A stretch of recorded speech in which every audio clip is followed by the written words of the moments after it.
ಓಂ ಶ್ರೀ ಗುರುಭ್ಯೋ ನಮಃ. ವಿದ್ಯಾವಂತಂ ಯಶಸ್ವಂತಂ ಲಕ್ಷ್ಮೀವಂತಂ ಜನಂ ಕುರು. ರೂಪಂ ದೇಹಿ ಜಯಂ ದೇಹಿ ಯಶೋ ದೇಹಿ ದ್ವಿಷೋ ಜಹಿ. ಓಂ ಭಾರತೀ ಕರುಣಾಪಾತ್ರಂ ಭಾರತೀ ಪದಭೂಷಣಂ ಭಾರತೀ ಪದಮಾರೂಢಂ ಭಾರತೀ ತೀರ್ಥಮಾಶ್ರಯೇ. ಹರಿ ಓಂ. ಸಂಸ್ಕಾರ ಕಾರ್ಯಕ್ರಮಕ್ಕೆ ತಮ್ಮೆಲ್ಲರಿಗೂ ಆತ್ಮೀಯವಾದಂತಹ ಸ್ವಾಗತ. ಈ ನಮ್ಮ ಸಂಸ್ಕಾರ ಕಾರ್ಯಕ್ರಮದಲ್ಲಿ ಭೋಜನಕ್ಕೆ, ಭೋಜನ ಪಾತ್ರೆಗೆ ವಿಶೇಷವಾದಂತಹ ಮಹತ್ವವನ್ನು ಕೊಟ್ಟಿದ್ದನ್ನ ಹಿಂದೆ ಕೆಲವು ವಾರಗಳ ಕೆಳಗೆ ಹೇಳಿದ್ವಿ. ಪ್ರಿಯ ಪ್ರೇಕ್ಷಕ ಪ್ರಭುಗಳು ಹಕ್ಕೊತ್ತಾಯದಿಂದ ಅದನ್ನ ಸಚಿತ್ರವಾಗಿ ತೋರಿಸಿ ಅಂತ ನೂರಾರು ಪತ್ರಗಳು, ಇಮೇಲ್ ಬಂದಂತ ಕಾರಣ ಇವತ್ತನ್ನ ಸಚಿತ್ರವಾಗಿ ತಮ್ಮನ್ನು ತೋರಿಸ್ತಾ ಇದ್ದೀವಿ. ಭೋಜನಕ್ಕೆ ವಿಶೇಷವಾದಂತಹ ಮಹತ್ವ ಕೊಟ್ಟಂತಹ ಸಂಸ್ಕಾರ ಈ ಭಾರತೀಯ ಸಂಸ್ಕಾರ. ಭೋಜನ ಪಾತ್ರೆಗೂ ಕೂಡ ಅಂತಹದ್ದೇ ಮಹತ್ವವನ್ನು ಕೊಟ್ಟಿದ್ದೀವಿ. ಯಾವುದೇ ಸಂದರ್ಭದಲ್ಲೂ ಕೂಡ ಭೋಜನ ಪಾತ್ರೆ ಈ ರೀತಿ ಕವಚಿಟ್ಟಿರ್ತಕ್ಕಂತಹದ್ದು ಅಶಾಸ್ತ್ರೀಯ. ಇದು ಉತ್ತಮವಾದಂತಹ ಸಂಸ್ಕಾರವಲ್ಲ. ಹೀಗೆ ಅಂಗಾಜ್ಞೆಯಾಗಿಟ್ಟಿರಬೇಕೇ ಹೊರತಾಗಿ ಅಮೃತಧಾರೆಯಾದಂತಹ ಕ್ಷೀರವನ್ನ, ಹಾಲನ್ನು ಕುಡಿತಕ್ಕಂತಹ ಅಥವಾ ಗಂಗಾ ಜಲವನ್ನ ಕುಡಿತಕ್ಕಂತಹ ಲೋಟವಾಗಬಹುದು, ಅಥವಾ ಅನ್ನವನ್ನ ಊಟ ಮಾಡತಕ್ಕಂತಹ, ತಿಂಡಿ ತಿಂತಕ್ಕಂತಹ ಎಲ್ಲ ತರಹದ ಭೋಜನ ಪಾತ್ರೆಯೂ ಕೂಡ ಎಲ್ಲಾ ಸಂದರ್ಭದಲ್ಲೂ ಹೀಗೆ ಅಂಗಾಜ್ಞೆ ಆಗಿಟ್ಟಿರಬೇಕೇ ಹೊರತಾಗಿ ಹೀಗೆ ಇಟ್ಟಿರ್ತಕ್ಕಂಥದ್ದು ಅಥವಾ ತೊಳೆದು ಸ್ವಚ್ಛವಾಗಿರಲಿ ಅಂತಂದ್ಬಿಟ್ಟು ಹೀಗೆ ಕವಚಿಡ್ತಕ್ಕಂಥದ್ದು ಅಶಾಸ್ತ್ರೀಯ. ಕೆಲವಷ್ಟು ಮನೆಗಳಲ್ಲಿ ಇಂತಹ ಒಂದು ಡೈನಿಂಗ್ ಟೇಬಲ್ ಮೇಲೆ 4-6 ಜನ ಮನೆ ಸದಸ್ಯರು, ಕುಟುಂಬದ ಸದಸ್ಯರು ಬರೋದು ಒಬ್ಬೊಬ್ರು ಒಂದೊಂದು ಸಭೆ ಊಟಕ್ಕೆ ಬರ್ತಾರೆ ಅಂದ್ಬಿಟ್ಟು ಅಡುಗೆ ಮಾಡಿದ ನಂತರ ತಟ್ಟೆ ಇಟ್ಬಿಟ್ಟು ತಟ್ಟೆ ಮೇಲೆ ಹೀಗೆ ಲೋಟ ಕವಚಿಟ್ಬಿಡ್ತಾರೆ. ಅವ್ರು ಬಂದವರು ಅದನ್ನ ತೆಗೆದಿಟ್ಕೊಂಡು ಊಟ ಬಡಿಸ್ಕೊಳ್ಳಿ, ಯಾವಾಗ್ಲೂ ಹಾಗೆ ಇದ್ರೆ ಇದ್ರಲ್ಲಿ ಧೂಳು ಕೋರುತ್ತೆ ಅಂತಕ್ಕಂಥದ್ದು. ಇದು ತಪ್ಪು. ಅನ್ನಕ್ಕೆ ನಾವು ಮಾಡ್ತಕ್ಕಂತಹ ಅಪಮಾನ ಅನ್ನ ನಿಂದ್ಯಾತ್. ಹಾಗಾಗಿ ನೋಡಿ, ನಮ್ಮ ಭಾರತೀಯ ಪರಂಪರೆಯಲ್ಲಿ ಊಟ ಪ್ರಾರಂಭ ಮಾಡೋದಕ್ಕೆ ಮುಂಚೆ ಹೇಳ್ತಕ್ಕಂತಹ ಅದ್ಭುತವಾದ ಮಂತ್ರ ಅನ್ನಪೂರ್ಣೆ ಸದಾಪೂರ್ಣೆ ಶಂಕರ ಪ್ರಾಣವಲ್ಲಭೆ ಜ್ಞಾನ ವೈರಾಗ್ಯ ಸಿದ್ಧಾರ್ಥಂ ಭಿಕ್ಷಾಂ ದೇಹೀಚ ಪಾರ್ವತಿ ಎಂದಂತಹ ಉತ್ತಮವಾದ ಸಂಸ್ಕಾರ ಈ ಭಾರತೀಯ ಸಂಸ್ಕಾರ. ಅಂತಲ್ಲಿ ಅನ್ನ ಊಟ ಮಾಡತಕ್ಕಂತಹ ಪಾತ್ರೆಗೆ, ಭೋಜನ ಪಾತ್ರೆಗೆ ವಿಶೇಷವಾದ ಗೌರವ ಸ್ಥಾನವನ್ನು ಕೊಟ್ಟಂತಹ ಸಂಸ್ಕಾರ ನಮ್ಮದು. ಇದನ್ನ ಕವಚಿಡ್ತಕ್ಕಂಥದ್ದು ಬಹಳ ತಪ್ಪು. ಲೋಟವನ್ನ, ಊಟದ ತಟ್ಟೆಯನ್ನ, ಅದೇ ತರದಲ್ಲಿ ಊಟದ ಟೇಬಲ್ ಮೇಲೆ ಔಷಧದ ಸಾಮಗ್ರಿಗಳನ್ನು ಇಡ್ತಕ್ಕಂಥದ್ದು, ಔಷಧಗಳನ್ನ, ಮಾತ್ರೆಗಳನ್ನ, ಒಂದು ಕಡೆಯಲ್ಲಿ ಜೀವರಕ್ಷಕವಾದಂತಹ, ಜೀವನಾಧಾರವಾದಂತಹ ಪವಿತ್ರವಾದ ಅನ್ನಲಕ್ಷ್ಮಿ, ಇನ್ನೊಂದು ಕಡೆಯಲ್ಲಿ ಆ ನಾನಾ ತರದ ರೋಗ ವಾಸಿ ಮಾಡೋದಕ್ಕೆ ಇರ್ತಕ್ಕಂತಹ ಈ ಮಾತ್ರೆಗಳು.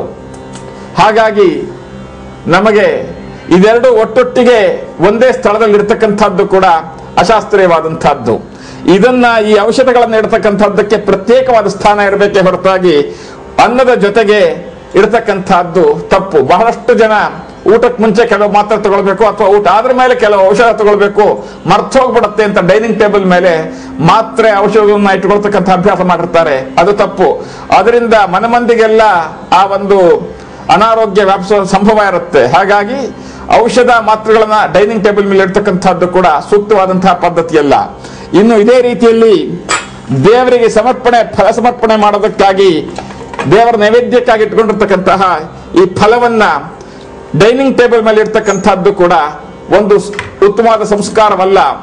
ಇದು ನಾವು ಮನುಷ್ಯ ಜೀವಿಗಳು ಊಟ ಮಾಡಿ ಎಂಜಲಾಗಿರ್ತಕ್ಕಂತಹ ಸ್ಥಾನ.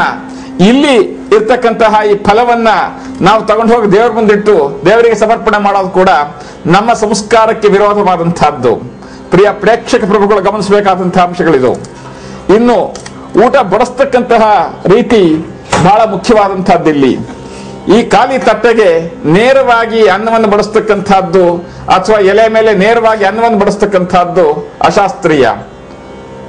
ಕೇವಲ ಜೀವನದಲ್ಲಿ ಒಂದು ಸಂದರ್ಭದಲ್ಲಿ ಮಾತ್ರ ಖಾಲಿ ಎಲೆ ಮೇಲೆ ಅಥವಾ ಖಾಲಿ ಭೋಜನ ಪಾತ್ರೆಗೆ ಅನ್ನ ಹಾಕ್ತಕ್ಕಂಥದ್ದು. ಅದು ನಮ್ಮ ಪೂರ್ವಿಕರ, ಹಿರಿಯರ ಶ್ರಾದ್ದಾದಿ ದಿನಗಳಲ್ಲಿ ಹೊರತಾಗಿ ಬೇರೆ ಎಲ್ಲ ಸಂದರ್ಭದಲ್ಲೂ ಕೂಡ ನಿತ್ಯ ಜೀವನದಲ್ಲೂ ಏನಿಲ್ಲದೆ ಇದ್ರೆ ಕನಿಷ್ಠ 1 ಡ್ರಾಪ್ ತುಪ್ಪ ಅಥವಾ 1 ಡ್ರಾಪ್ ಕ್ಷೀರ, ಹಾಲನ್ನ ಬಡಿಸಿದ ನಂತರವೇ ಬಡಿಸ್ಬೇಕೇ ಹೊರತಾಗಿ ನೇರವಾಗಿ ತಟ್ಟೆಗೆ ಬಡತಕ್ಕಂಥದ್ದು ಭೂತ ಭೋಜನ, ಪ್ರೇತ ಭೋಜನ ಮತ್ತು ಶ್ರಾದ್ದ ಭೋಜನಗಳಲ್ಲಿ ಮಾತ್ರ. ಇದು ನಮ್ಮ ಭಾರತೀಯ ಸಂಸ್ಕಾರ. ಇನ್ನು ಇದರ ನಂತರದಲ್ಲಿ ನಾವು ಊಟ ಮಾಡತಕ್ಕಂತಹ ಪದ್ಧತಿಗಳೇನಿದೆ ನಮ್ಮ ಮುಂದಿನ ಸಂಚಿಕೆಗಳಲ್ಲಿ ಇದೇ ತರದಲ್ಲಿ ಪ್ರತ್ಯಕ್ಷವಾಗಿ ತೋರಿಸ್ತಕ್ಕಂತಹ ಪ್ರಯತ್ನವನ್ನು ಪಡ್ತೇವೆ. ನಮ್ಮ ದೇವರ ಮನೆಯ ಸಂಸ್ಕಾರದ ಬಗ್ಗೆ ಹೇಳ್ತಾ ಇದ್ವಿ. ಇಲ್ಲಿ ಮುಖ್ಯವಾಗಿ ಗಮನಿಸಬೇಕಾದಂತಹದ್ದು, ಇಂತಹ ಕಪ್ಪು ಕಲ್ಲಿನ ಪ್ಲಾಟ್ಫಾರ್ಮು ದೇವರ ಮನೆಗೆ ಅಂತ ಸೂಕ್ತವಾದಂತಹದ್ದಲ್ಲ. ಪಿಂಕ್ ಕಲರು, ರೆಡ್ ಕಲರು ಅಥವಾ ಇನ್ಯಾವುದೇ ತರಹದ ಗ್ರಾನೈಟು ಸೂಕ್ತವಾದಂತಹದ್ದೇ ಹೊರತಾಗಿ ಕಪ್ಪು ಶಿಲೆಯಿಂದ ಭಾಗ್ಯಲಕ್ಷ್ಮಿ ದೂರವಾಗ್ತಾಳೆ ಅಂತಕ್ಕಂಥದ್ದು ನಮ್ಮ ಪರಂಪರೆಯಿಂದ ನಂಬಿಕೊಂಡು ಬಂದಿರತಕ್ಕಂತಹ ಸಿದ್ಧಾಂತ.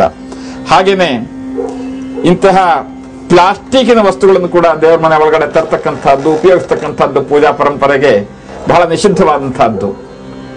ಯಾವುದೇ ತರದ ಪ್ಲಾಸ್ಟಿಕ್ಕಿನ ಬಳಕೆಯೂ ಕೂಡ ಪೂಜಾ ಮನೆ ಒಳಗಡೆ ಮಾಡಬಾರದು. ಪ್ರಕೃತಿ ಸಹಜವಾದಂತಹ ಖನಿಜಗಳಿಂದ ಉತ್ಪತ್ತಿಯಾದಂತಹ ಸುವರ್ಣ, ರಜತ ಅಂತಂದ್ರೆ ಬಂಗಾರ, ಬೆಳ್ಳಿ, ತಾಮ್ರ, ಹಿತ್ತಾಳೆ, ಇದಿಷ್ಟಕ್ಕೆ ಕಂಚು, ಇದಿಷ್ಟಕ್ಕೆ ವಿಶೇಷವಾದ ಮಹತ್ವ ಮತ್ತು ಪಾವಿತ್ರತೆ ಕೊಟ್ಟಿದೆಯೇ ನಮ್ಮ ಸಂಸ್ಕಾರದಲ್ಲಿ ಹೊರತಾಗಿ ಇನ್ನುಳಿದಂತಹ ಪ್ರಕೃತಿ ವಿರೋಧವಾದಂತಹ ಪ್ಲಾಸ್ಟಿಕ್ಕಿನ ಬಳಕೆ ಪೂಜಾ ಮನೆ ಮತ್ತು ಅಡುಗೆ ಮನೆಯಿಂದ ದೂರ ಇದ್ದಷ್ಟು ನಿಮಗೆ ಇನ್ನಷ್ಟು ಅದೃಷ್ಟ ಮತ್ತು ಸಂತೃಪ್ತಿ ಸಿಗೋದರಲ್ಲಿ ಸಂಶಯವಿಲ್ಲ. ಇನ್ನು ಈ ಎಲೆಕ್ಟ್ರಿಕಲ್ ದೀಪವನ್ನ ದೇವರ ಅಕ್ಕಪಕ್ಕದಲ್ಲಿರ್ತಕ್ಕಂಥದ್ದು ಕೂಡ ಉತ್ತಮವಾದಂತಹ ಸಂಪ್ರದಾಯವಲ್ಲ. ಇಲ್ಲಿ ಶುದ್ಧವಾದ ಎಣ್ಣೆ ಅಥವಾ ಶುದ್ಧವಾದ ತುಪ್ಪದಿಂದ ದೀಪ ಹಚ್ಚಬೇಕೇ ಹೊರತಾಗಿ ಇಲ್ಲಿ ಎಲೆಕ್ಟ್ರಿಕಲ್ ದೀಪ ಹಚ್ಚತಕ್ಕಂಥದ್ದು ಬಹಳ ನಿಷಿದ್ಧವಾದಂತಹದ್ದು. ದೇವರ ಮನೆ ಹೊಸ್ಲು ಕನಿಷ್ಠ ಇಲ್ಲಾದ್ರೂ ಪ್ರತಿ ದಿವಸ ರಂಗೋಲಿ ಹಾಕ್ತಕ್ಕಂಥ ಅಭ್ಯಾಸ ಬಹಳ ಮಂಗಳಮಯವಾಗುತ್ತೆ ನಿಮ್ಮೆಲ್ಲರ ಜೀವನವೂ ಕೂಡ. ಇಲ್ಲಿಗೂ ಕೂಡ ನಾವು ಸ್ಟಿಕ್ಕರ್ ಹಾಕ್ತಕ್ಕಂಥದ್ದು, ಹಣೆಗೂ ಸ್ಟಿಕ್ಕರ್ ಹಾಕೊಳ್ತಕ್ಕಂಥದ್ದು ದೌರ್ಭಾಗ್ಯ ನೋಡಿ.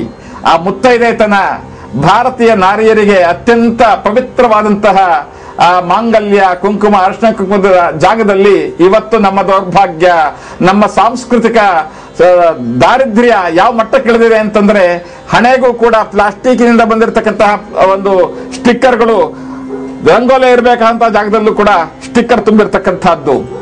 ಇದು ನಮ್ಮ ಸಂಸ್ಕಾರಕ್ಕೆ, ಸಂಸ್ಕೃತಿಗೆ ನಾವೇ ಮಾಡ್ತಾ ಇರ್ತಕ್ಕಂತಹ ಅತಿ ದೊಡ್ಡ ಅತ್ಯಾಚಾರ, ಅಪಚಾರ ಅಂತ ಅನ್ನೋದ್ರಲ್ಲಿ ಸಂದೇಹವೇ ಇಲ್ಲ.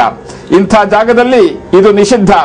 ಈ ಪ್ರಿಯ ಪ್ರೇಕ್ಷಕ ಪ್ರಭುಗಳಲ್ಲಿ ಒಂದು ನಮ್ರವಾದಂತಹ ಮನವಿ, ಇದನ್ನೆಲ್ಲ ಉದ್ದೇಶಪೂರ್ವಕವಾಗಿ ನಿಮಗೆ ತೋರಿಸೋದಕ್ಕಾಗಿ ಮಾಡಿರೋದೇ ಹೊರತಾಗಿ ಮನೆಯಲ್ಲಿ ಹೀಗಿಲ್ಲ. ಇದು ನಮ್ಮ ಕಾರ್ಯಕ್ರಮಕ್ಕಾಗಿ ವಿಶೇಷವಾಗಿ ಇವರ ಹತ್ರ ಇದನ್ನೆಲ್ಲ ಹೇಳಿ ನಾವು ಮಾಡಿಸಿರ್ತಕ್ಕಂಥದ್ದು. ಕನಿಷ್ಠ ದೇವರ ಮನೆಯ ಹೊಸ್ಲಿಗಾದ್ರೂ ಶುದ್ಧವಾದಂತಹ ರಂಗೋಲಿಯಿಂದ ನಾವು ಅಲಂಕಾರ ಮಾಡಬೇಕೇ ಹೊರತಾಗಿ ಇಂತಹ ಪ್ಲಾಸ್ಟಿಕ್ಕಿನ ಹೂವುಗಳು, ಇಂತಹ ಸ್ಟಿಕ್ಕರು ಇದು ಬಹಳ ನಿಷಿದ್ಧವಾದಂತಹದ್ದು. ಪ್ಲಾಸ್ಟಿಕ್ಕಿನ ಬಳಕೆ, ಸ್ಟಿಕ್ಕರ್ ಬಳಕೆ ಬಹಳ ಜನಪ್ರಿಯವಾಗ್ತಿದೆ. ಆದರೆ ಇದು ನಮ್ಮ ಸಂಸ್ಕಾರದ ಮೇಲೆ, ಸಂಸ್ಕೃತಿಯ ಮೇಲೆ, ಪರಂಪರೆ ಮೇಲೆ ನಾವೇ ಮಾಡತಕ್ಕಂತಹ ಘನಘೋರವಾದ ಅತ್ಯಾಚಾರದ ಹೊರತಾಗಿ ಇನ್ನೇನು ಅಲ್ಲ. ಇದರಿಂದ ಯಾವುದೇ ತರದ ವೈಬ್ರೇಷನ್ ಇಂಪ್ರೂವ್ಮೆಂಟು ಆಗೋದಿಲ್ಲ. ನಿಮ್ಮ ಮನೆಯಲ್ಲಿ ಯಾವುದೇ ತರದ ಶುಭ ಲಕ್ಷಣಗಳು ಪ್ರಾರಂಭವಾಗೋದಿಲ್ಲ.